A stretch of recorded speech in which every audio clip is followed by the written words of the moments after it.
High সবাই, কে কোথায় কি কাজ করছো সবাই? আমি এই রান্নাঘরে এসেছি এখন রান্না করতে। তোমরা অনেকে সবাই সাজগোজ করে অনেক কিছু করে করো, আর আমি এখন আর অত সাজগোজ করে করি না। এই রান্না করতে এসেছি। কার কি রান্না হচ্ছে বলো। আমি এই ঢ্যাঁড়স কুটছি আজকে রাত্রিরে। ঢ্যাঁড়স ভাজা, রুটি হবে, বোঁদে আছে, এসে বোঁদে দিয়ে রুটি খাবে লাস্টে। তোমাদের কার কি রান্না হচ্ছে একটুখানি আমাকে জানাও।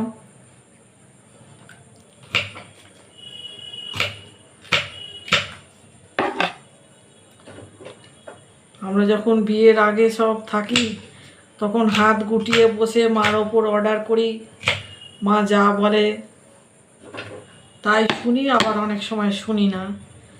কিন্তু এইখানে তুমি শোনো না শোনো কিছু করার নেই, বলার নেই, নিজের মতো করেই করতে হবে। একটা টাইমে ছিল শাশুড়ি যা বলতো তাই শুনতে হতো, এখন তিনি নেই।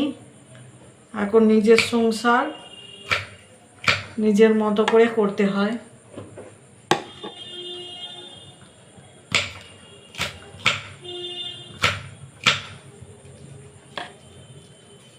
তোমরাও অনেক পরিশ্রম করো নিশ্চয়ই, সবার তো আর কাজের লোক থাকে না, সবাই নিজে নিজেই বেশিরভাগটা করে।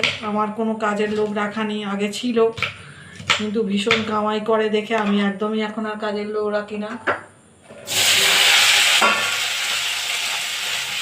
সব কিছু নিজেই করি। যারা কাজ করতো তারা আবার ঢুকতে চায়, কিন্তু আমি রাখি না ইচ্ছে করে। মানে এমন একটা সময় যেত যে বিশেষ করে লকডাউন থেকে এটা বন্ধ করে দিয়েছি।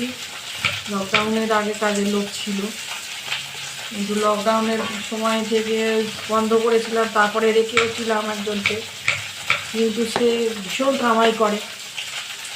কত কামাই করে বলে আর এখন আর লোক রাখি না, সব কাজ নিজে হাতে একা একাই করি।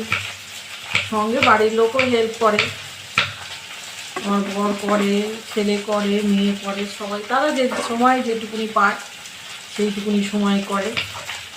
তো বেশিরভাগটা আমাকেই করতে হয়, কেন দায়িত্ব আমার ওপরেই যেহেতু থাকে, সেই জন্য আমিই করি। কিন্তু ছেলেমেয়েরাও আমার খুব ভালো, ছেলেমেয়েরাও ভীষণ হেল্পফুল, তারাও করে এবং আমার স্বামীও করে। আমি অনেক সময় দেখি যে কতজনের কত রকমের অসুবিধা, একটা টাইমে আমিও ওই রকম ধরনের শ্বশুরবাড়ির নানান অসুবিধা ভোগ করেছি। এখন অনেক কিছু থেকে কাটিয়ে এসেছি, এখন একা নিজের সংসার হয়েছে, এখন অনেক কিছু। কিন্তু একটা টাইমে শ্বশুর বাড়ি বলতে যেসব বোঝায় সেই রকমই ভোগ করেছি, নানান রকমের অত্যাচার, নানান রকমের কথা।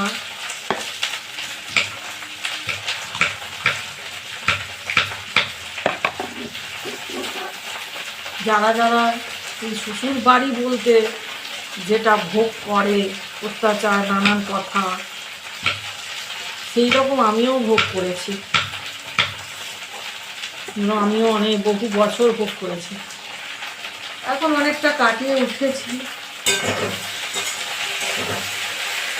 অনেকটা কেন বলবো, বেশিরভাগটাই কাটিয়ে এসেছি। এখন কিছু কিছু ক্ষেত্রে হয় মতবিরোধ,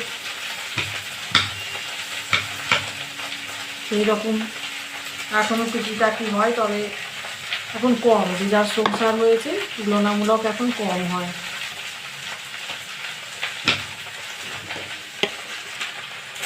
বিয়ের আগে নাচ গান সব শিখেছি এবং সব মঞ্চে সবই করেছি। বিয়ের পর থেকে সব টোটালি বন্ধই হয়ে গেছে। এখন এই প্ল্যাটফর্ম হওয়াতে মনে হয় যেন একটু কোনো জায়গা পাই, একটু করি এরকম ইচ্ছে করে।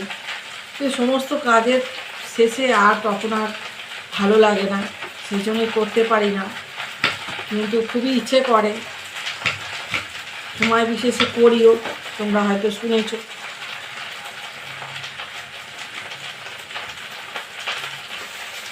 একটু গানই শোনাই তোমাদের।